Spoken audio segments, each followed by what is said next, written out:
So ಇವತ್ತು ನಾವು ಮೊದಲನೇ ಅಧ್ಯಾಯದಲ್ಲಿ ರಾಸಾಯನಿಕ ಕ್ರಿಯೆಗಳು ಮತ್ತು ಸಮೀಕರಣ ಎಂಬ ಅಧ್ಯಾಯದಲ್ಲಿ ಸೊ ದ್ವಿಸ್ಥಾನಫಲಕ ಕ್ರಿಯೆಯನ್ನು ನಾವು ನೋಡಿದ್ದೇವೆ ಥಿಯರಿಟಿಕಲಿ. ಸೊ ಇವಾಗ ನಾವು ಒಂದು ಚಟುವಟಿಕೆಯನ್ನು ಮಾಡೋಣ. ಚಟುವಟಿಕೆ 1.10 ಈ ಚಟುವಟಿಕೆ ಮಾಡೋಣ. ಸೊ ಈ ಚಟುವಟಿಕೆಗೆ ಕೆಲವೊಂದು ಸಾಮಗ್ರಿಗಳು ಬೇಕಾಗ್ತವೆ. ಸೊ ಮೊದಲು ಪ್ರಮುಖವಾಗಿ ಸೋಡಿಯಂ ಸಲ್ಫೇಟ್ ಬೇಕಾಗ್ತದ.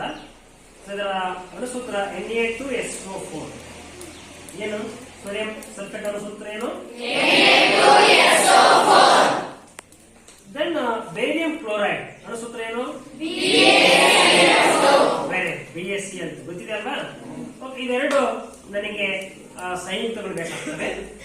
ಇದ್ರ ಜೊತೆಗೆ ನನಗೆ ಟೆಸ್ಟ್ ಟ್ಯೂಬ್ ಬೇಕಾಗ್ತದ. 2 ಟೆಸ್ಟ್ ಟ್ಯೂಬ್ಗಳು ಬೇಕಾಗ್ತದೆ. ಒಂದು ಬೀಕರ್, ಸ್ವಲ್ಪ ಪ್ರಮಾಣದ ನೀರು ಬೇಕಾಗ್ತದೆ. ಮೊದಲು ನಾವು ಬೇರಿಯಂ ಸಲ್ಫೇಟ್ ಮತ್ತು ಬೇರಿಯಂ ಕ್ಲೋರೈಡ್ ಮತ್ತು ಸೋಡಿಯಂ ಸಲ್ಫೇಟ್ ನ ದ್ರಾವಣಗಳನ್ನ ಸಿದ್ಧಪಡಿಸಬೇಕು. ಈ ಕಡೆ ಗಮನಿಸಿ. ಸೊ ಸೋಡಿಯಂ ಸಲ್ಫೇಟ್ ಮತ್ತು ಬೇರಿಯಂ ಕ್ಲೋರೈಡ್ಗಳು ಸೊ ಯಾವ ರೂಪದಲ್ಲಿದ್ದಾವೆ? ಸಾಲ್ಟ್ಸ್, ಲವಣದ ರೂಪದಲ್ಲಿದ್ದಾವೆ. ಸೊ ನೋಡಿ, ಇವುಗಳು ಲವಣದ ರೂಪದಲ್ಲಿ. ಸೊ ನಾವು ಮನೆಯಲ್ಲಿ ಉಪ್ಪನ್ನು ಬಳಸ್ತೀವಲ್ವಾ? ಸೊ ಅದೇ ರೀತಿ ಘನ ರೂಪದಲ್ಲಿ ಅದಾವೆ. ಸೊ ನಮಗೆ ಈ ಪ್ರಯೋಗಕ್ಕೆ ನಾವೇನ್ ಮಾಡ್ಕೋಬೇಕು? ಈಗ ಅವುಗಳನ್ನ ದ್ರಾವಣ ಮಾಡ್ಕೋಬೇಕು. ದ್ರಾವಣ ಅಂತ ಹೇಳಿದ್ರೆ ಆ ಲವಣವನ್ನು ಏನ್ ಮಾಡ್ಕೋಬೇಕು? ಸ್ವಲ್ಪ ಟೆಸ್ಟಬಲ್ ತಗೋಬೇಕು. ಈ ರೀತಿ ನಾವು ಲವಣವನ್ನು ತಗೊಂಡು ಏನ್ ಮಾಡೋಣ? ಸ್ವಲ್ಪ ನೀರನ್ನ ಹಾಕೋಣ. ಈ ಕಡೆ ಗಮನಿಸಬೇಕು ಏನಾಗ್ತದೆ ಅಂತ ಹೇಳ್ಬಿಟ್ಟು. ಮಿಶ್ರಣ ಮಾಡುವಾಗ ಟೆಸ್ಟ್ ಟ್ಯೂಬ್ ಅನ್ನು ಮಿಶ್ರಣ ಮಾಡುವಾಗ ಈ ರೀತಿ ನೀವು ಮಿಶ್ರಣ ಮಾಡಬಹುದು. ಓಕೆ, ಸೊ ಇದರ ದ್ರಾವಣ ಸಿದ್ಧವಾಯ್ತಲ್ವಾ? ಯಾವ್ದರ ದ್ರಾವಣ ಇದು? Sodium sulphate Na2SO4. ನೋಡಿ, ರಾಸಾಯನಿಕ ಕ್ರಿಯೆಯಲ್ಲಿ AQ ಅಂತ ಬರಲಿ. AQ ಅಂದ್ರೆ ಎಕ್ವಿಯಸ್ ಅಥವಾ ಜಲೀಯ ಅಂತ, ಅಂದ್ರೆ ನೀರಿನ ರೂಪದಾಗಿರ್ತದ ಅಂತ. ಒಂದು ಸಿದ್ಧ ಆಯ್ತು ಅಲ್ವಾ? ಸೊ ಇನ್ನೊಂದು ಬೇಕು ನಮಗೆ. ಇನ್ನೊಂದು ಬೇಕಾಗಿರೋದು ಯಾವುದು? ಕ್ಲೋರೈಡ್ ಸಹ ಅರಳಿನ ರೂಪದಲ್ಲೇ ಐತಿ, ಉಪ್ಪಿನ ರೂಪದಲ್ಲೇ ಐತಿ. ಸೊ ಅದರ ಸಹ ಸ್ವಲ್ಪ ನಾವು ತಗೊಳ್ಳೋಣ. ಸೊ ನಾನು ರ್ಯಾಂಡಮ್ ಆಗಿ ತಗೊಳ್ತಾ ಇದ್ದೀನಿ, ಯಾವುದೇ ಲವಣಗಳನ್ನು ನಾನು ತೂಕ ಮಾಡಿಲ್ಲ. ಸೊ ಒಂದು ಅಂದಾಜಲ್ಲಿ ನಾನು ತಗೊಳ್ತಾ ಇದ್ದೀನಿ. ಸ್ವಲ್ಪ ಬೇರೆ ಕ್ಲೋರೈಡ್ ಜಾಸ್ತಿ ಆಯ್ತು ಅನಿಸ್ತು ನನಗೆ. ಓಕೆ, ಸ್ವಲ್ಪ ನೀರನ್ನು ಹಾಕೋದು.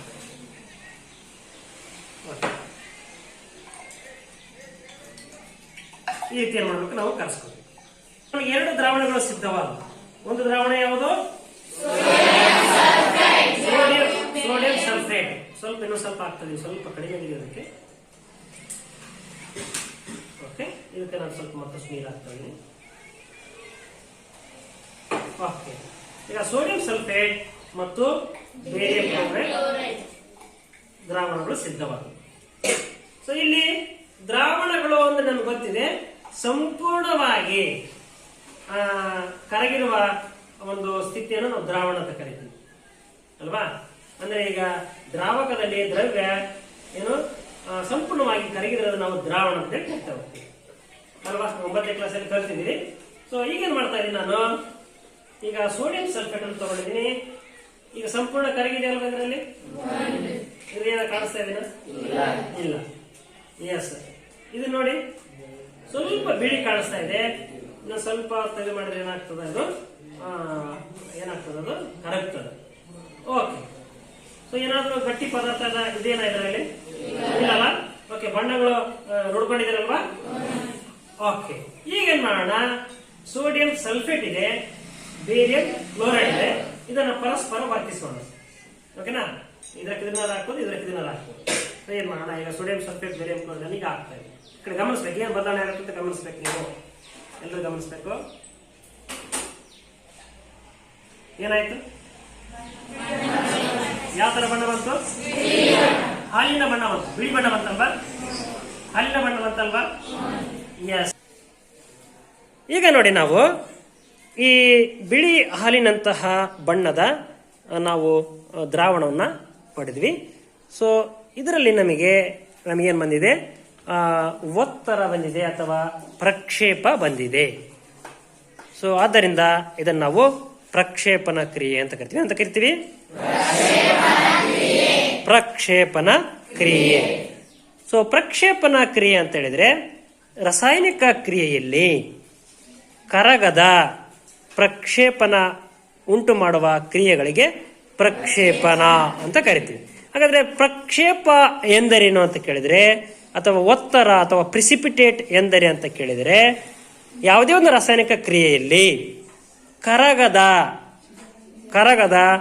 ಘನವಸ್ತುವೊಂದು ಅಥವಾ ಜಲ ವಿಲೀನಗೊಳ್ಳದ ಘನವಸ್ತುವೊಂದು ಉಂಟಾಗುವುದನ್ನು ನಾವೇನಂತ ಕರಿತೇವೆ ಹೋಗ್ತೀವಿ, ಪ್ರಕ್ಷೇಪ ಅಂತ ಕರಿತೀವಿ. ಗೊತ್ತಾಯ್ತಲ್ವಾ? ಸೊ ಇಲ್ಲಿ ಏನು ಉಂಟಾಗಿದೆ, ಒಂದು ಪ್ರಕ್ಷೇಪ ಉಂಟಾಗಿದೆ ಅಲ್ವಾ? ಕಾರಣ ಏನು ಅಂತಂದ್ರೆ ನಾವು ನೋಡೋಣ. ಸೊ ಇಲ್ಲಿ ಸೋಡಿಯಂ ಸಲ್ಫೇಟ್ ತಗೊಂಡಿವಿ, ಬೇರೆ ಕ್ಲೋರೈಡ್ ತೆಗೆದುಕೊಂಡಿದ್ದೇವೆ.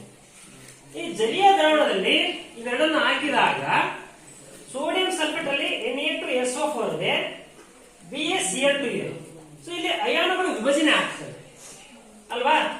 ಸೊ Na2+SO4- ಬದಲಾಗ್ತದ, Ba+Cl2- ಬದಲಾಗ್ತದೆ. ಅಂದ್ರೆ ಅನಿಲಗಳು ಏನಾಗ್ತವೆ, ಬೇರೆ ಬೇರೆ ಆಗ್ತವೆ. ಈ ರೀತಿ ಬೇರೆ ಬೇರೆ ಆಗಿರ್ತಕ್ಕಂತಹ ಅನಿಲಗಳು Na2Cl2 ಜೊತೆಗೆ ಸೇರ್ಕೊಂಡು ಏನಾಗ್ತದ,